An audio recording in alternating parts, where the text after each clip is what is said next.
Ini Jumat dulu nggak ada, Bu, Pak, nama harinya. Baru ada itu nanti dalam era perpindahan Nabi yang disebut dengan hijrah dari Mekah ke bukan Madinah. Ini ada informasi yang sedikit keliru. Jadi Nabi itu tidak pernah hijrah dari Mekah ke Madinah. Nabi hijrahnya itu dari Mekah ke Yathrib. Dari Mekah ke Yathrib. Karena Madinah belum ada. Maka Nabi hijrah dari Mekah ke Yathrib. Baik, dalam periode hijrah ini, di pertengahannya turunlah surah yang ke-62. Asal aktivitas orang-orang Arab saat Nabi bertugas di Mekah khususnya, itu tidak ada isu integritas, Pak, Bu. Tidak ada isu integritas dalam fase Nabi berdakwah di Mekah. Karena memang semuanya kriminal. Ya, jadi terakumulasi semua, ya. Jadi sudah melampaui batas-batas tingkat profesionalitas dalam dunia kriminal, sehingga semua tindakan kejahatan itu hatam semua bentuknya.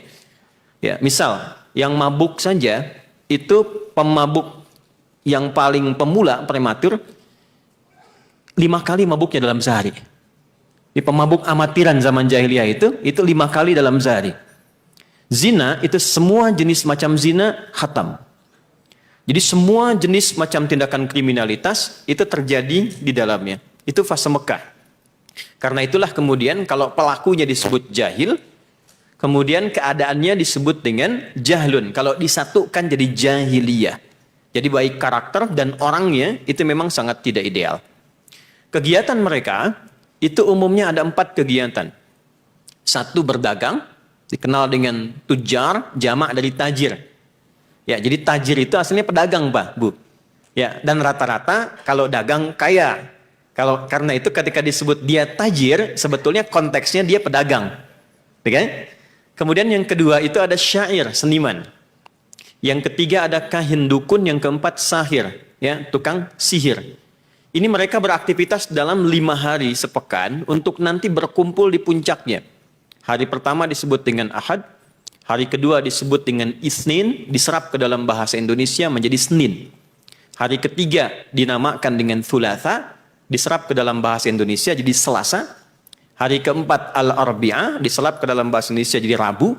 Hari kelima Khamis, diserap ke dalam bahasa Indonesia jadi hari Kamis. Nah, jadi dari Ahad sampai Kamis itu mereka beraktivitas menyebar untuk mencari bekal. Jadi yang dagang berdagang cari keuntungan. Yang seniman nanti turun naik bukit ke lembah cari inspirasi, cari lirik. Ya, itu diabadikan nanti di Quran surah ke-26, khususnya di ayat 224 sampai 227. Ya, dengan nama suratnya surat para seniman, Asy-Syu'ara. Kemudian yang dukun juga itu ngotak-ngatik jimat dalam 5 hari. Ya, yang tukang sihir itu juga mengotak-ngatik mantra dalam 5 hari. Nanti pertemuan puncaknya bertemulah mereka di pusat-pusat hiburan disebut dengan aswaq. Jadi ada Suq Uqadh, Suq Dumatu Jandal, dan yang paling prestisius tempatnya di Jabal Qubais, yang sekarang bukit di depan Ka'bah yang di atasnya dibangun istana. Itu namanya Jabal Qubais, dan itu adalah bukit super yang setiap naik ke atasnya dia menunjukkan punya kuasa. Itu sebabnya nanti Nabi Muhammad SAW setelah peristiwa Isra Mi'raj, itu deklarasi Isra Mi'rajnya diumumkan di atas Jabal Qubais untuk menunjukkan ada perubahan arah dalam berkehidupan. Di atas mereka berkumpul. Saya berharap yang belum haji atau umrah insya Allah bisa disegerakan, bisa lihat nanti kesannya. Nah, itu tidak cukup dengan amin, nabung. Siapkan. Jadi mereka kumpul di atas, Pak. Hari ke-6, Bu, itu diberi nama dengan, saya sedikit jedakan supaya mudah dipahami artikulasinya. Diberi nama dengan nama Yaumul Arubah. Yaumul Arubah, hari kebanggaan, hari berpesta, hari menunjukkan identitas sebagai orang Arab yang sukses. Yaumul Arubah. Maka di situ akan dihitung.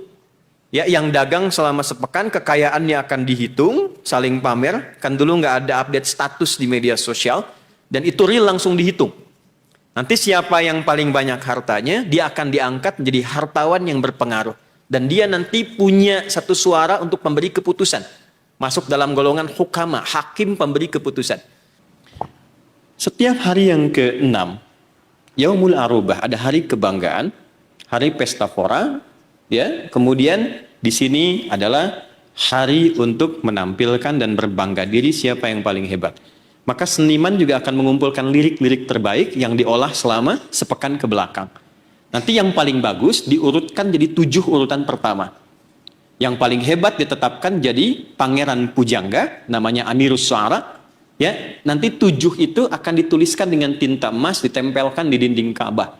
Nanti di era Islam itu yang kelak diganti dengan kain kiswah yang isinya berubah dari sastra, dari syair menjadi tulisan ayat-ayat Al-Quran. Itu asalnya. Kemudian juga yang dukun sama, yang tukang sihir sama. Jadi mereka pamer, demonstrasi, nanti yang paling hebat jimatnya itu yang punya pengaruh. Itu berlangsung terus dalam perputaran konteks kehidupan masyarakat jahiliyah sampai tibalah ketika mulai ada orang-orang yang beriman dan berdakwah selama 10 tahun di Mekah langsung, dan 3 tahun 6 bulannya itu private. Jadi 13 tahun kurang lebih kalau disatukan itu menghasilkan orang-orang yang tidak banyak, tapi ini poinnya. Tapi mereka punya integritas dan punya prioritas aktivitas yang terukur. Walaupun hanya 40 orang.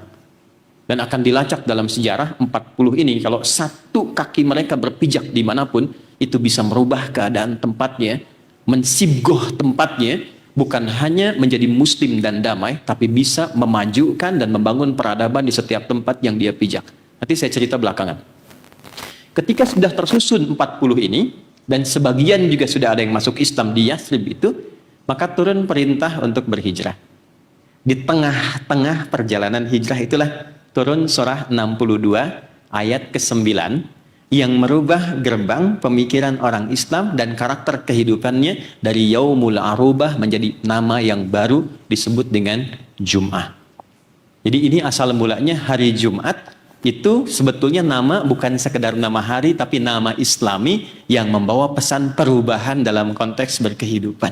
Turunlah Quran surah ke-62 ayat 9 khususnya sampai dengan 11.